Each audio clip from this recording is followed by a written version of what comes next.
Si vous souhaitez cacher quelque chose à un noir, il faut le mettre dans un livre, dit un célèbre adage.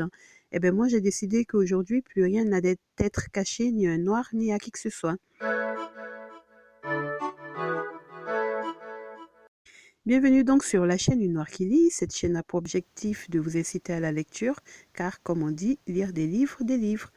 Aujourd'hui donc, je vais vous parler d'une bande dessinée dont le titre est Monaco, luxe, crime et corruption.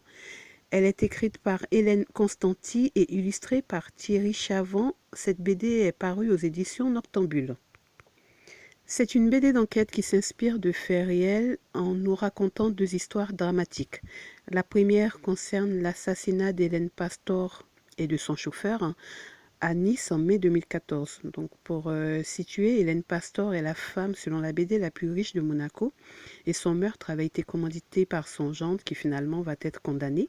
Et la seconde histoire raconte celle d'une affaire de corruption mettant en cause des personnages riches et influents de Monaco, dont Dimitri oh là là, je sais pas comment prononcer son nom. En tout cas, un milliardaire russe qui avait acheté à l'époque Monaco.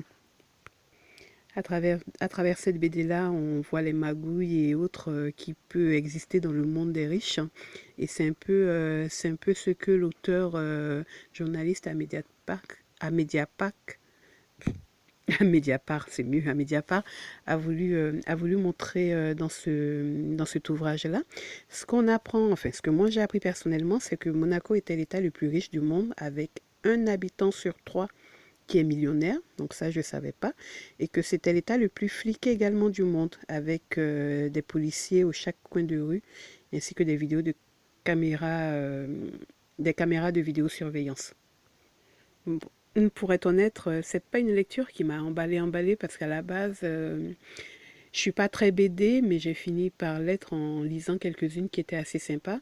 Là, le format, la présentation, les images, au fait, j'ai pas été très portée par tout ce que cela racontait. Mais néanmoins, je vous invite à la lire pour pouvoir vous faire votre propre opinion. En tout cas, c'est Monaco, luxe, crime et corruption qui est paru aux éditions Noctambule. Je vous dis à très bientôt et sur ce, je vais lire la phrase qui m'a le plus interpellée, qui est la page 41, où Hélène Pastor, donc la milliardaire décédée, on apprend que chaque mois, elle faisait un versement d'1 million d'euros à ses enfants. Donc chacun avait 500 000 euros par mois. Et du coup, l'auteur met que la somme paraît extravagante, mais à Monaco, un demi-million par mois, c'est une chouquette. Ça m'a fait bien marrer. Je vous dis à très bientôt les amis. Salut!